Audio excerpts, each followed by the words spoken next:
Welcome. Today we're diving into something really critical, safety guidelines for trekking and visiting Nepal. It's a topic that demands serious attention. Absolutely. And our conversation today is grounded in some really exhaustive research and articles by David Ways, the Nepal guidebook author. His independent, on-the-ground perspective is, frankly, essential. Couldn't agree more, because when you're talking about the Himalayas, the stakes are incredibly high. They really are. And maybe the best place to start is with something that's shaking up the predictability we used to rely on. The weather, just not following the old rules anymore. That really stood out. People picture autumn trekking, October, November as peak season, clear skies, stable conditions. That's the classic image, yes. But recent events are sending a very different and, frankly, dangerous signal. Yeah. The weather patterns seem to be undergoing a significant shift. Let's get specific, because these aren't minor fluctuations. We saw, just recently, this unexpected wave of moderate to heavy snow. Where was that? Annapurna and Manaslu regions, right? Yeah, that's right. And crucially, this was late October between the 27th and 29th, 2025. That's bang in the middle of what should be prime trekking time, not just a dusting either. No. The analysis pointed to a serious meteorological event, a combination of strong westerly winds meeting this unusual low-pressure system coming in from the Arabian Sea. Exactly. It's that combination that triggered widespread heavy precipitation just when you wouldn't expect it. It caught a lot of people off guard. And the impact wasn't trivial. We're talking about settlements above 3,000 meters, places like Nile, Chul, Pangdun, Lar, Phirpi, basically grinding to a halt. Yeah, reports mentioned continuous snowfall, people and their animals just forced to stay indoors. Life literally stopped for a few days up there. And this wasn't an isolated incident this season, was it? There was something earlier, too. That's what's really concerning. This late October snow followed an earlier unusual snowfall event in the Khumbu region Everest area, above Namche Bazaar back in the first week of October. Wow. So 2 major disruptions in one peak season. That fundamentally changes how you have to plan, doesn't it? You just can't rely on the calendar like you used to. Precisely. Historical data is becoming less reliable, and interestingly, this time, the authorities actually reacted differently. Ah, yes, the police response. They halted trekking in those affected areas for a few days, right? Which contrasts with some past incidents. It does. There was criticism before, like in Langtang, when local trekkers were apparently allowed through dangerous conditions. This time, the police action, although maybe brief, suggests a growing official recognition of this new unpredictability. So the system is maybe slowly catching up to the reality. Perhaps. Yeah. But the key takeaway is that the mountain environment is changing, maybe faster than the infrastructure or the regulations can keep pace.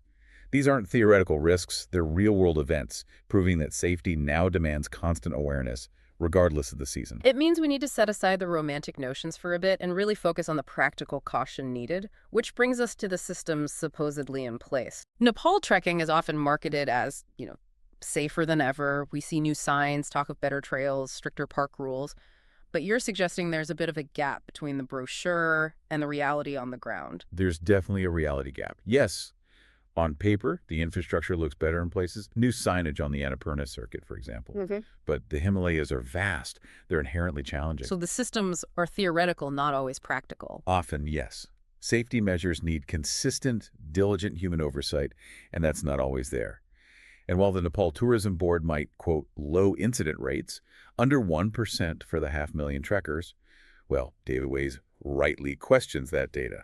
Why questionable? Underreporting. Exactly. Incident reporting, especially for minor things, or even serious AMS cases where someone just descends without formal rescue, is notoriously incomplete. The numbers can create a false sense of security in what is still a very demanding environment. So we can't just trust the stats or the new signs. And beyond the classic mountain dangers, cold, altitude, falls, what about newer, more systemic risks? You mentioned financial dangers. Yes, this is a growing concern. The modern threats often target the trekker's wallet as much as their physical safety. The most worrying is the rise in helicopter rescue scams. Scams? How does that work? It's become, unfortunately, a documented issue. Some agencies, maybe even some guides, might push for unnecessary or premature helicopter evacuations. Why?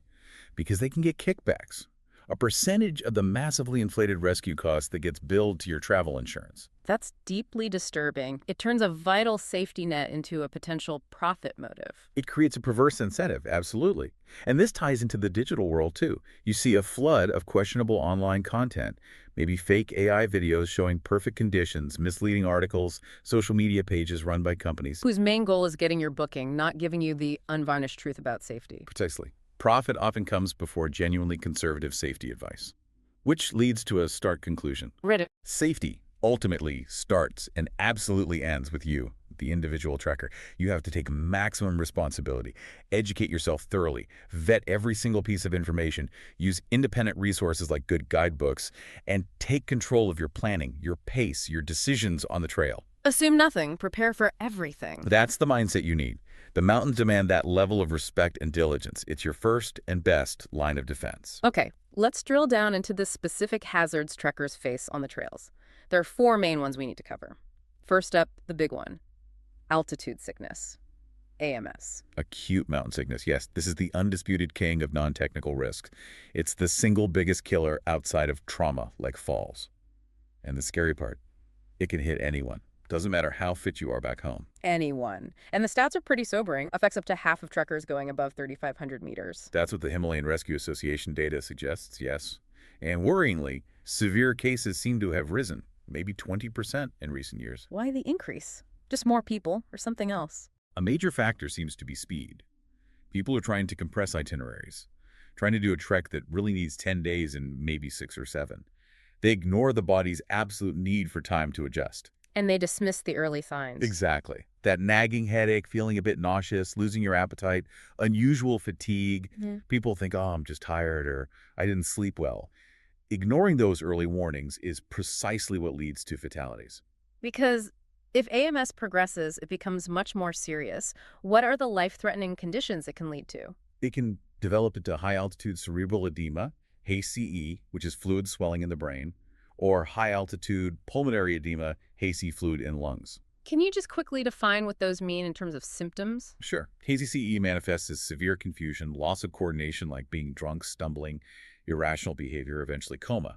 HAPE involves extreme shortness of breath even at rest, a persistent cough, often producing pink, frothy sputum, a gurgling sound in the chest. Basically, you're drowning in your own fluids. Okay, those sound terrifying. And the treatment is immediate. Immediate and unequivocal. Descend, descend, descend. Rapidly. These are not conditions you can tough out or wait out. Descent is the only cure. So prevention is everything.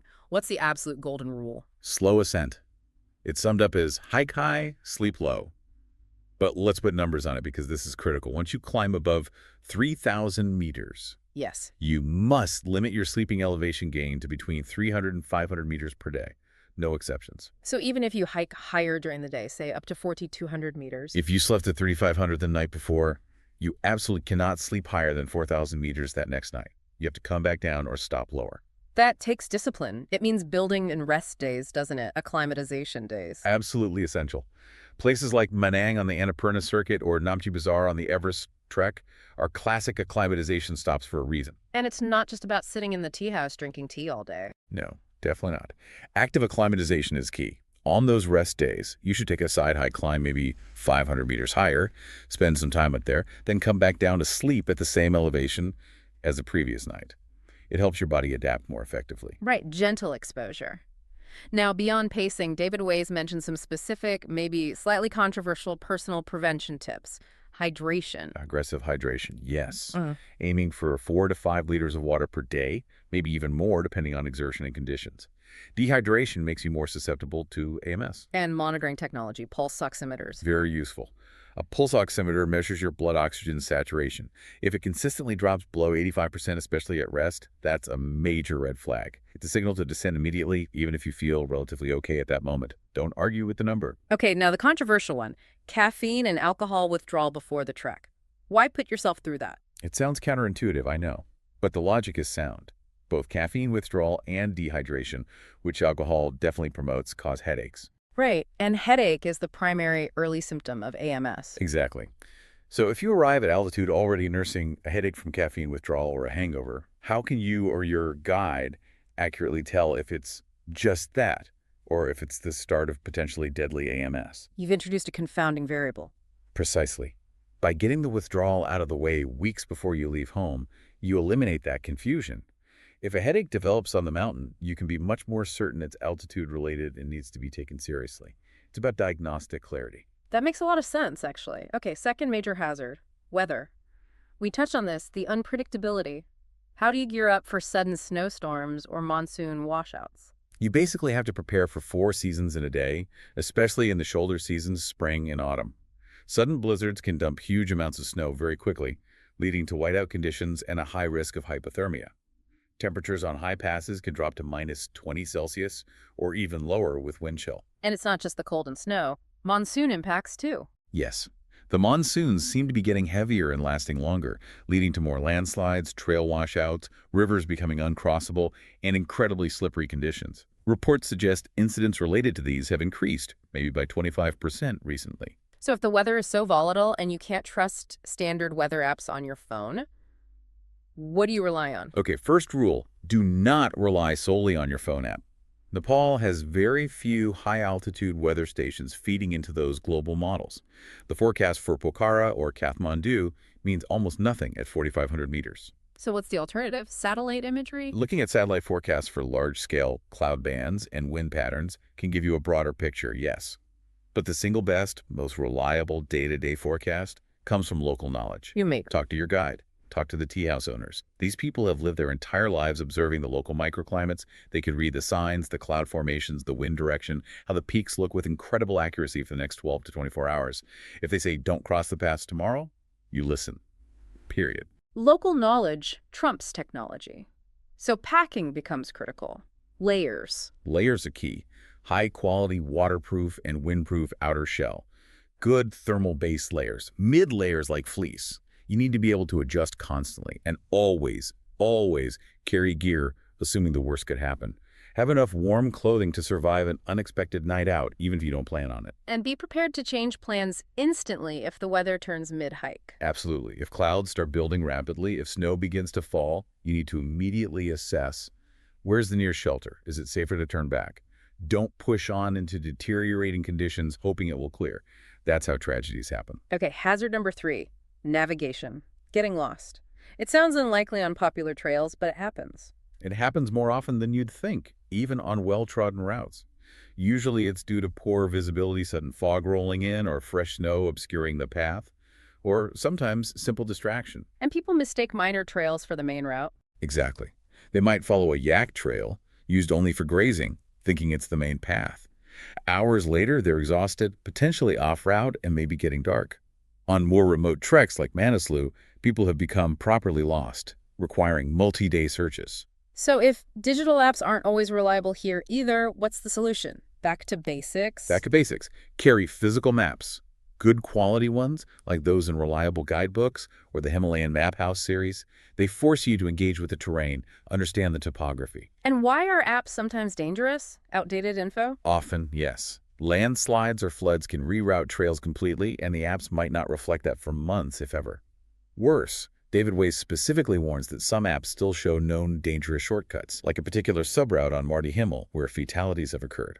Following the app could literally lead you into danger. Wow. So physical map, compass, and ideally A licensed, experienced local guide. That is by far the safest method. They know the trails, the safe alternatives, the potential hazards intimately. But if you are trekking without a guide, or even with one, what's the protocol for letting people know where you are, creating a safety trail? Crucial.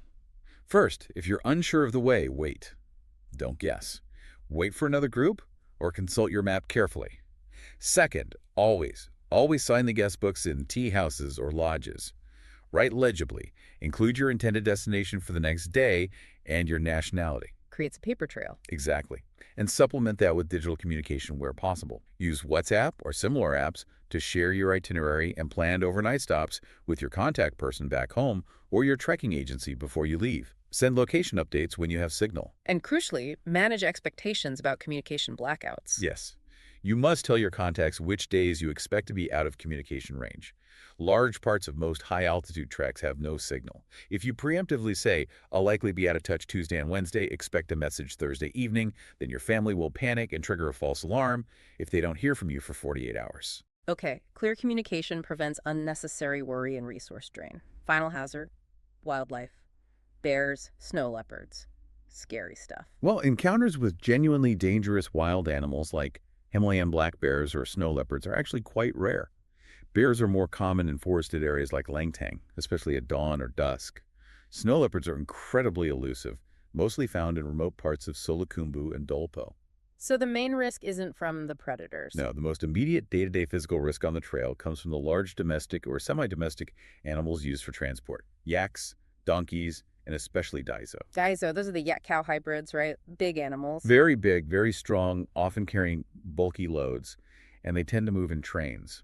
The critical safety rule involves passing them on narrow trails. Okay, what's the rule? I feel like this is important. It's absolutely vital. When a train of yaks, donkeys, or daiso approaches you on a narrow path with a drop-off on one side, you must always move to the inside, against the mountain slope. Let the animals pass on the outside, ledge side. Why is that so critical? Because these animals are bulky, they don't always watch where they're going, and they can easily bump or nudge you. If you're on the outside edge, that bump could be enough to push you off the trail. It sounds simple, but people forget, and serious falls happen because of this. Give them the dangerous edge. Got it. Inside is safe side. Any other wildlife tips? Just common sense, really. Yeah. Give all large animals plenty of space.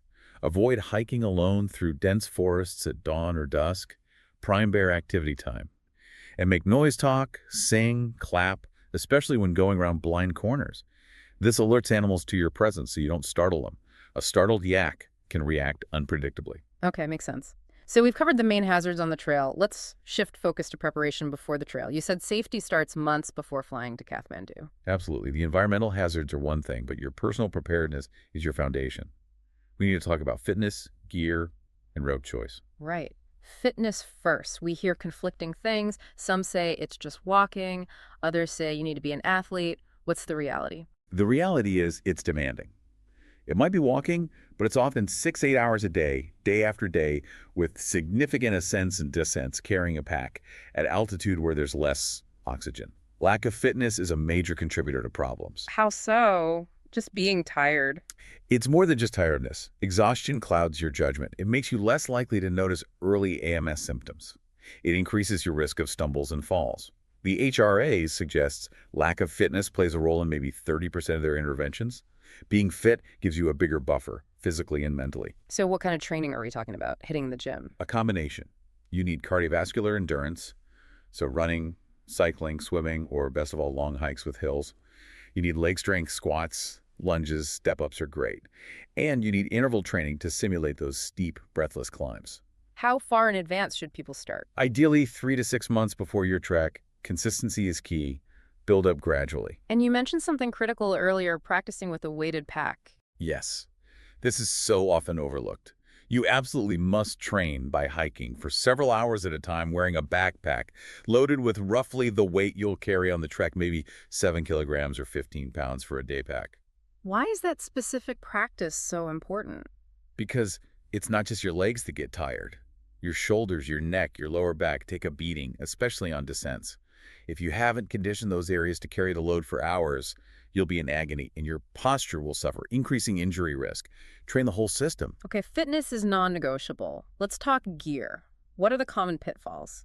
Buying cheap stuff. Cheap gear that fails is definitely one pitfall. A rain jacket that isn't really waterproof. Boots where the sole peels off. Relying on old, worn-out gear is another. A sleeping bag that's lost its loft won't keep you warm. But ironically, brand new, unbroken-in boots are just as dangerous. Right, the blister issue. How much breaking in is needed? Don't just wear them around the house. You need to walk significant distances in them. David Weiss recommends at least 50 kilometers before your trek. They need to be fully molded to your feet. Blisters might seem minor, but they can genuinely ruin a trek or lead to compensatory injuries like sprains because you're walking awkwardly. 50 kilometers, that's a serious commitment. What about warmth? Down jackets, sleeping bags. Invest in quality and check the temperature ratings carefully. Especially if you're trekking in shoulder seasons or aiming for high passes, your gear needs to be rated for well below freezing, maybe -10 or -15 Celsius is a minimum comfort rating. High-altitude wind chill is brutal. Don't skimp here. And the little things. Headlamps, repair kits. Essential. Fresh batteries in your headlamp plus spares. A basic repair kit duct tape is incredibly versatile for fixing gear, patching boots, even dealing with blisters in a pinch. Needle and thread. Safety pins. Water purification. Check it before you leave home. Definitely check it before you leave Kathmandu.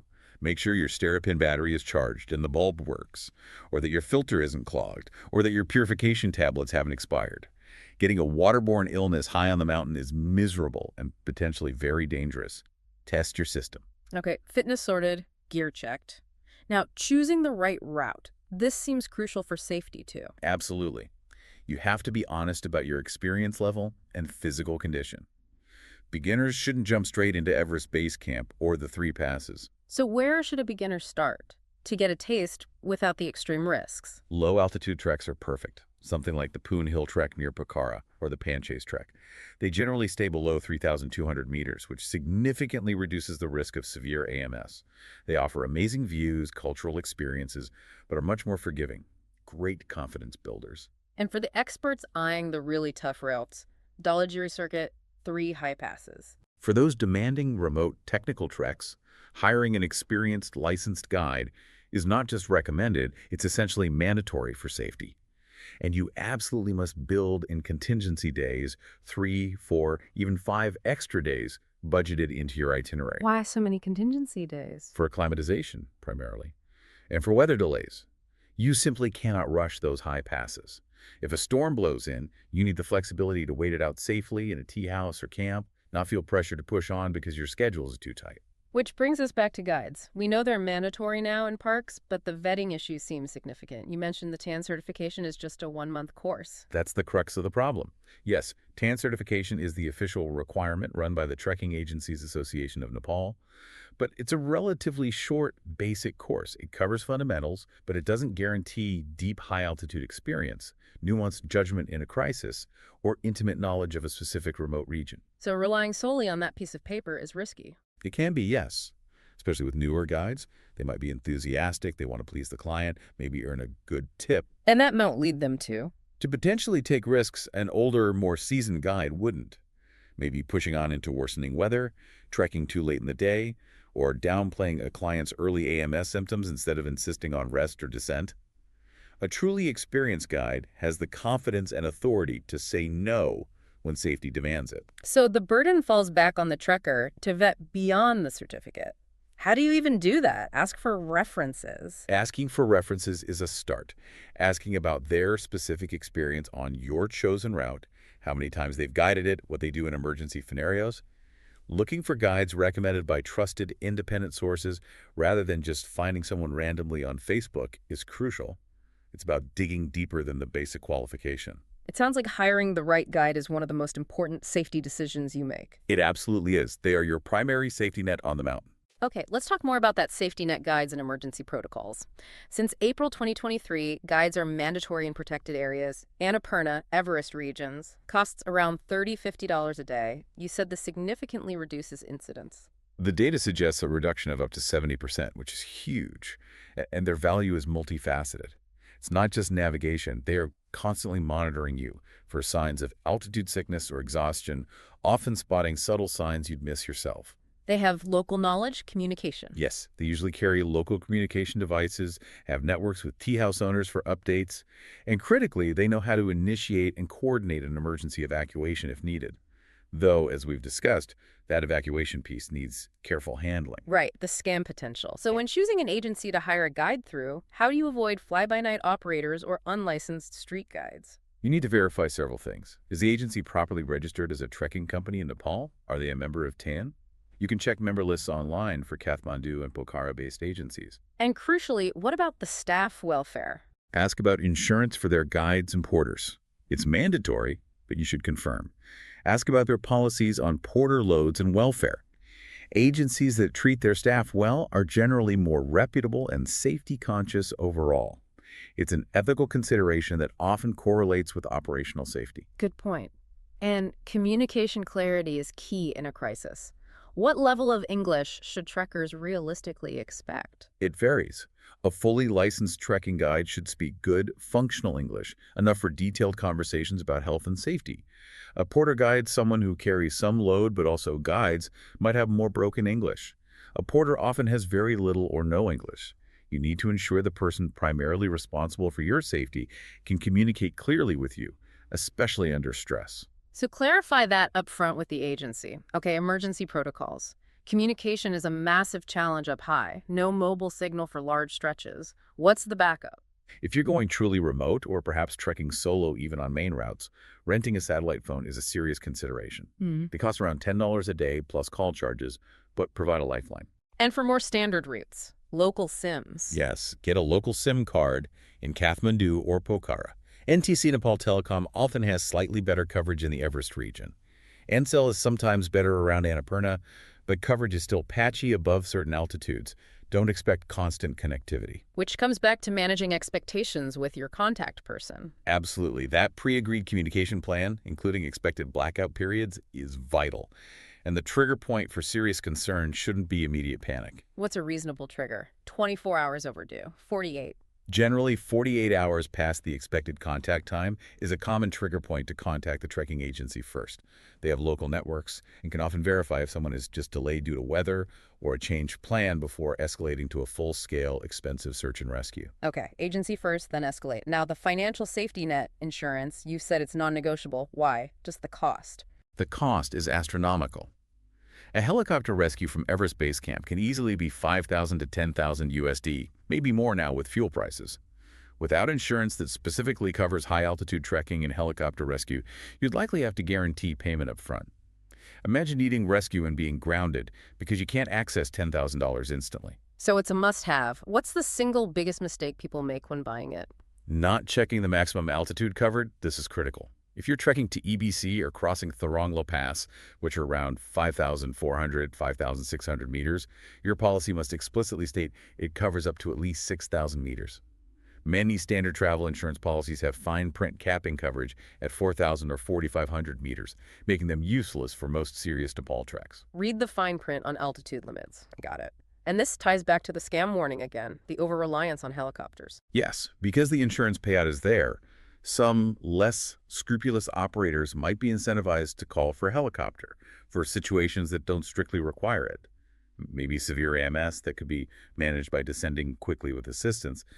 But a helicopter flight generates revenue via kickbacks. So you need to trust your guide, but also maintain some critical awareness yourself in an emergency. Ask questions. Exactly. In a clear life or death situation like suspected HACE or HAPE, there's no question get the helicopter. But for less severe issues, it's reasonable to discuss options like descending to a lower altitude first. Be informed, be assertive, but ultimately follow medical advice if it's clearly warranted. Okay, so what are the absolute essential emergency contacts everyone should have saved on paper, not just on their phone? You need the Himalayan Rescue Association, HRA, main line, and their emergency number. That's plus 977-9841-311-404. You need your travel insurance provider's 247 Global Emergency Assistance number. And you need the direct contact details for your trekking agency in Nepal. Have these written down and kept waterproof. Excellent advice. Okay, let's move into our final section. Special considerations and sustainable safety. Safety isn't one size fits all, right? Not at all. Different demographics face different risks or have different needs. And our actions impact the mountain environment itself, which is also a safety issue in the long run. Let's start with solo trekkers. You mentioned greatly increased risk. What's the bare minimum they should do? The risk is higher simply because there's no immediate backup if something goes wrong, a fall, sudden illness. If you're determined to trek solo, especially on more remote trails, hiring at least a porter guide is strongly advised. They provide companionship, carry some weight, and crucially can summon help immediately. And solo trekkers absolutely must be diligent about registering at every single checkpost. Park entrance, police post, TIMS check, leave that trail of breadcrumbs. What about women trekkers, particularly solo women? Any specific advice? Nepal is generally considered very safe for women travelers, with incredibly respectful local cultures. However, standard precautions always apply. Book accommodation ahead, especially private rooms and secure tea houses. A good agency can arrange this. Be mindful after dark. Female guides are available, more so in Annapurna than Everest perhaps, but they are less common and can be more expensive. Mostly, it's about applying the same common-sense safety measures you'd use anywhere. Okay. And older trekkers, say over 60s, the research mentions specific risks for them? Yes, statistically, trekkers over 60 account for a higher proportion of evacuations, often related to cardiovascular strain at altitude. So a pre-departure medical checkup, specifically including an ECG to assess heart health, is really non-negotiable. And on the trail, pace, load. Their ascent profile must be extremely conservative. Build in extra rest days, especially at key acclimatization points like Namche or Manang. Don't be afraid to add several days to the standard itinerary. And absolutely utilize porters to carry the main pack load. Limiting personal pack weight significantly reduces strain. It's also worth noting, sadly, that sometimes evacuations for older trekkers happen for relatively minor issues, partly because high-altitude medical facilities are basic. It can sometimes feel like evacuation is used instead of local treatment, which again hints at those problematic incentives. Right, a complex issue. Finally, let's talk about sustainable safety protecting the environment we're trekking through. How do trekkers inadvertently cause damage? Mostly through waste and erosion. Leaving trash behind, especially non-biodegradable items like plastic wrappers, batteries, and sadly, toilet paper, pollutes the fragile ecosystem. Single-use plastic water bottles are a massive problem, and taking shortcuts off the main trail causes erosion, damages vegetation, and can destabilize slopes. So the principle is leave no trace. How do we apply that rigorously in the Himalayas? Pack it in, pack it out, everything. Carry a dedicated waste bag and take all your trash back to Kathmandu or Pokhara for proper disposal. This includes toilet paper used outdoors, use waste bags above 3,000 meters where decomposition is slow if not using proper toilet facilities. And water bottles. Avoid buying single-use plastic bottles entirely. Carry reusable bottles or a bladder and treat your own water using a filter, UV stair pen, or purification tablets. It's easy, cheaper in the long run, and massively reduces plastic waste. Support tea houses that offer safe filtered water refills. And you mentioned unwritten rules beyond just trash. Yeah, basic trail etiquette is part of sustainable safety. Keep noise levels down, no loud music blasting on the trail, respect the tranquility, and stick to the marked path. Those tempting shortcuts across switchbacks cause significant erosion over time. Respect the environment, respect fellow trekkers, respect the local culture. That seems like a good principle to trek by. Okay, we've covered a huge amount of ground. The pull of Nepal is undeniable, but this conversation really underscores the need for serious, eyes-wide-open preparation. Absolutely. If we had to boil it down to the absolute non-negotiables for a secure trek, what would they be? First, master that slow ascent stick religiously to the 500-meter sleeping elevation gain roll above 3,000 meters. Second, invest in proper high-altitude travel insurance and verify it covers helicopter rescue up to at least 6,000 meters. Don't assume. Check the policy wording. And third, use a licensed guide, mandatory in parks now anyway, but ensure they are fully vetted. Don't just rely on the basic certificate. Confirm their experience, especially for your specific route.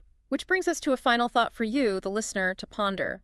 Given that the official guide certification is relatively basic, that 1-month course, the responsibility for truly vetting your guide's competence ultimately falls on you. So the question to ask yourself is, what specific probing questions will you ask a potential guide to satisfy yourself that their experience and judgment go far beyond just holding that certificate? Thinking about that before you book could make all the difference. It's about taking ownership of your safety. And for anyone wanting to dig even deeper into all these topics, David Ways has provided comprehensive resources. Yes, there are links available with incredibly detailed guides on everything we've discussed. Altitude sickness, the hiring process, gear lists, route specifics, everything. We highly recommend checking those out. Explore David Ways' website, The Longest Way Home, and his Nepal guidebooks. They offer independent, practical, and really current information that's invaluable for planning a safe trek. Prepare well, respect the mountains, and trek safely. Thank you for joining us for this critical analysis.